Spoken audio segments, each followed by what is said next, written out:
They say we want to rectify, we want to fix the problems of the ummah. Muslims are being killed in Palestine.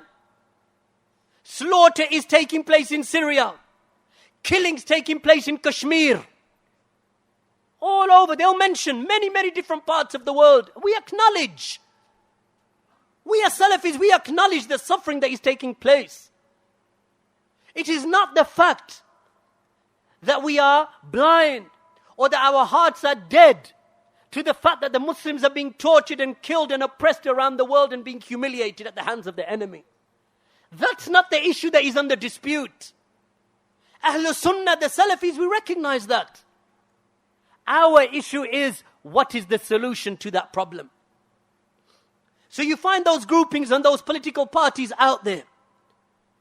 They seek rectification, yet their manhaj of rectification is not based upon the Quran and the Sunnah. But still they call to it. They call you to it. They call me to it. And if you do not agree with them, then they warn against what you're upon and they see you as one who has sold out. They will accuse you of cowardice and treachery for not speaking in the manner that they speak. That's what they say about us. They say, why don't you join us? Are you cowards? Why don't you speak against the rulers? Are you cowards? Why don't you speak in the affairs of politics? Are you afraid? They come against you with accusation after accusation. Why don't you go out and march in the streets? What's wrong with you? You cowards, you don't care about the death of the Muslims. You don't care about how the Muslims are being oppressed. And what they do is that they blackmail you emotionally. And they show you images and they spread around videos up until the one whose character is weak, whose salafiyah is weak, his understanding of the sunnah is weak, is deceived by them. Listen to this story. Imam al-Dhahabi mentions it in As-Siyar, volume 11. Imam al-Ajuri, also Ibn Matta in Al-Ibana, also Al-Khatib al-Baghdadi in volume 4 of Tarikh al-Baghdad.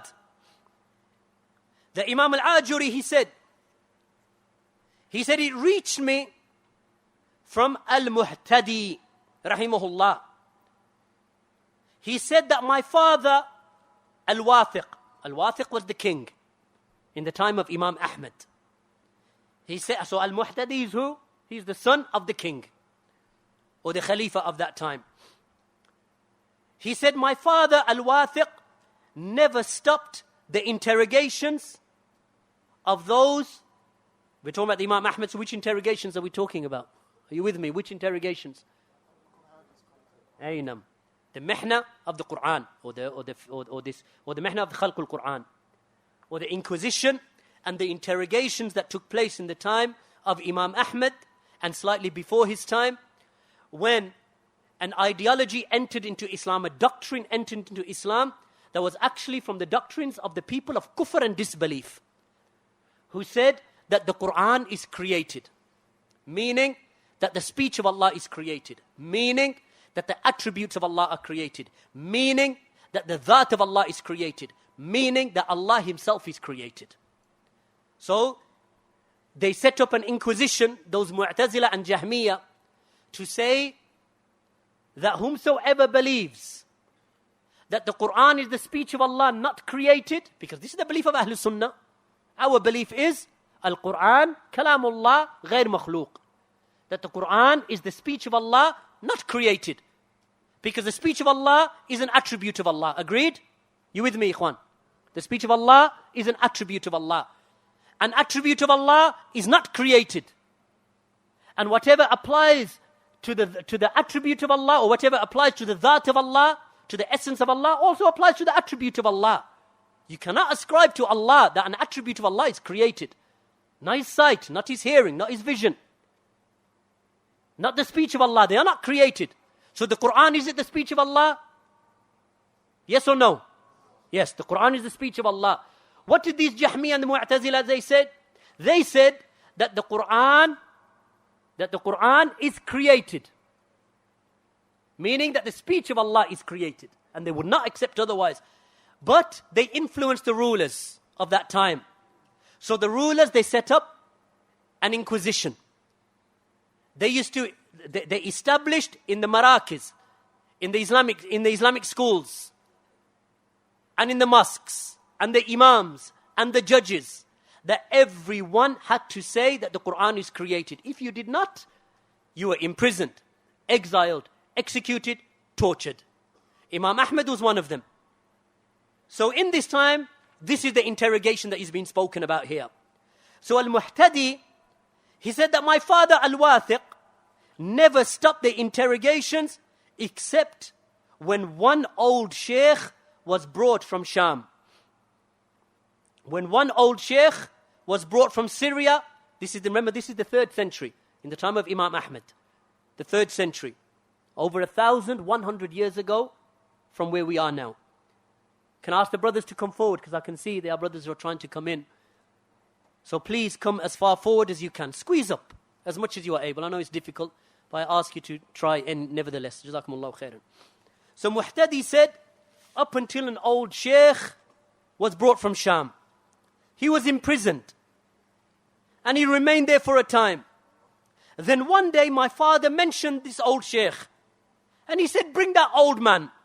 Bring that old man to me. So he was brought, fettered and chained. And once in front of Al-Wathiq, the old man, he said to Al-Wathiq, Assalamu alaykum. The ruler Al-Wathiq, he did not respond.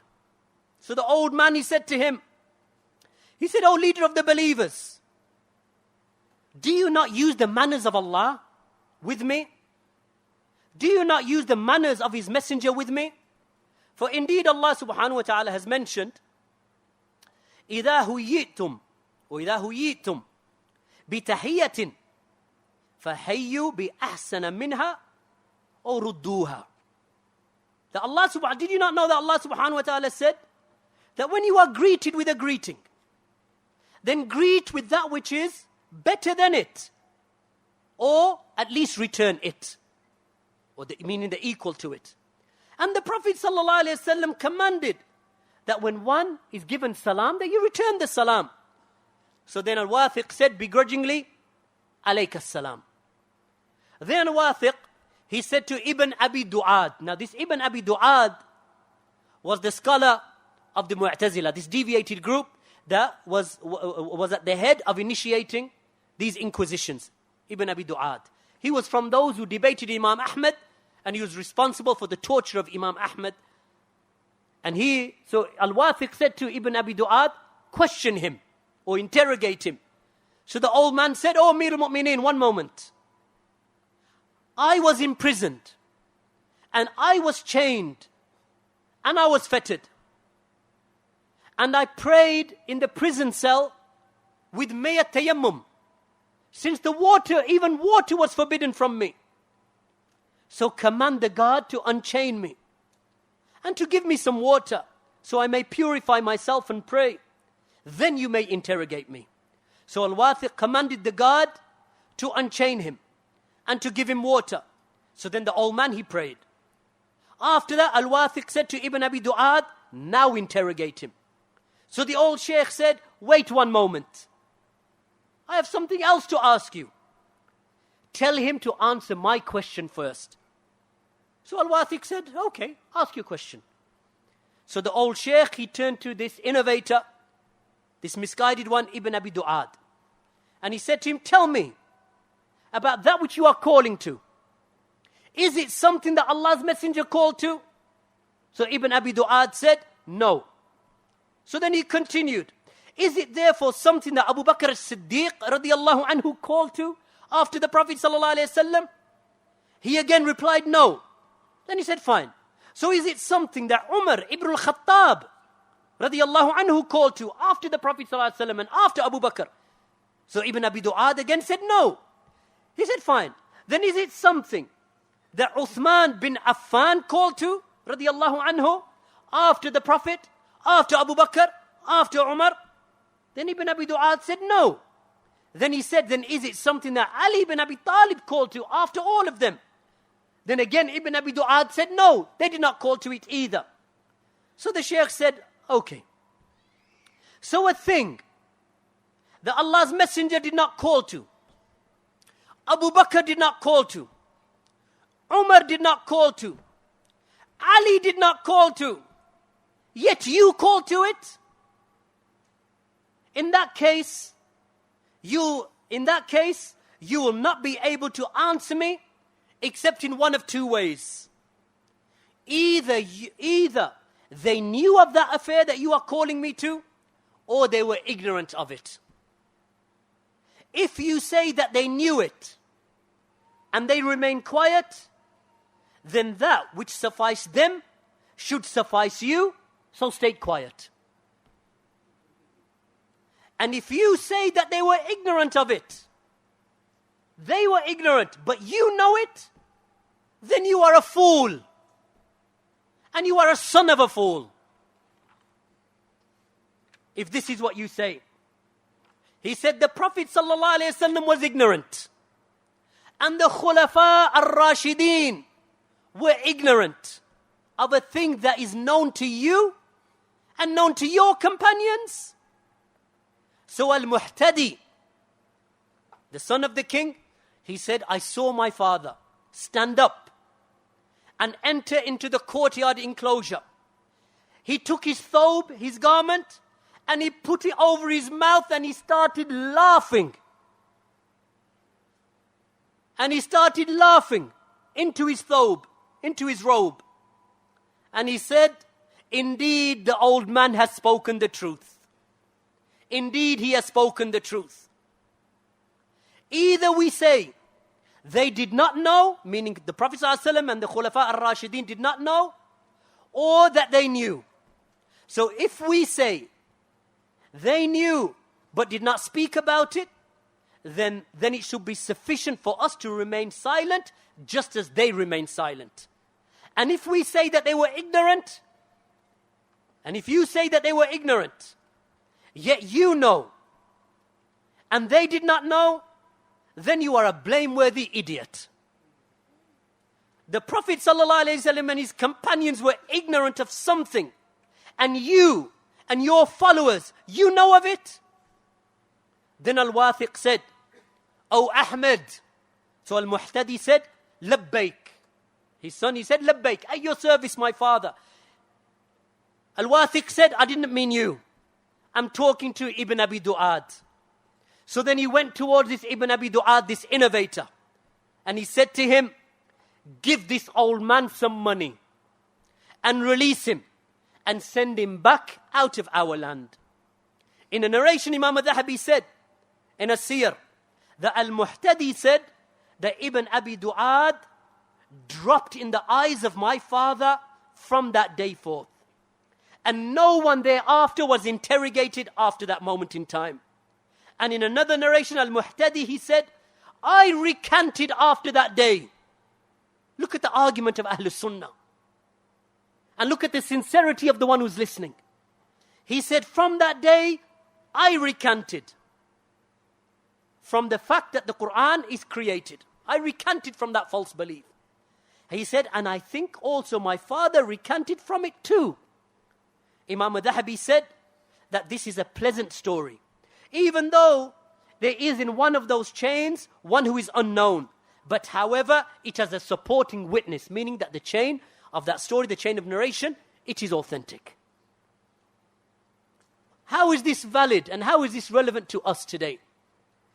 We look at the plight of the ummah today and they say to us, come to London and let us demonstrate for the freedom of Palestine. We say no. And they say, you don't want to help the suffering people in Palestine. We say, okay, let me ask you a question. That which you are calling to, and follow that story. That which you are calling to, is it something that Muhammad sallallahu alaihi wasallam called to? No. Tayyib. Is it something that Abu Bakr called to? No. Is it something that Umar called to? No. Is it something that Uthman and Ali called to? No. Then you are in one of two situations and you will not be able to answer except by one or the other. That they knew, but they kept quiet. And this is of course khiyana. You are ascribing treachery to the Prophet ﷺ. Because upon the Prophet ﷺ was balagh, was to convey. Right? So now they are ascribing treachery. So they can't say that he knew but he kept quiet. Or that they were ignorant. So they were ignorant of an affair that you have knowledge of? Is that possible? So either way that they look, and whatever they call to in our times, demonstrating in the streets, and these other affairs that they have implemented, these jama'at, you must join our political party, and you must give the pledge of allegiance to our leader. And they say that our leader is your Amir. They say, how is your leader my Amir? They say, well, we don't have a Khilafah. So our Islamic group replaces the Khilafah. So our Amir is in the position of the Khilafah, of the Caliph, of the Khalifa. So therefore you must give your pledge of allegiance to our Amir. This is the manhaj of Ihwaan Muslmeen. This is the methodology of Ihwaan. That they have a leader and you give the pledge of allegiance to the leader. So when the leader calls you to vote, you vote in the direction that he votes.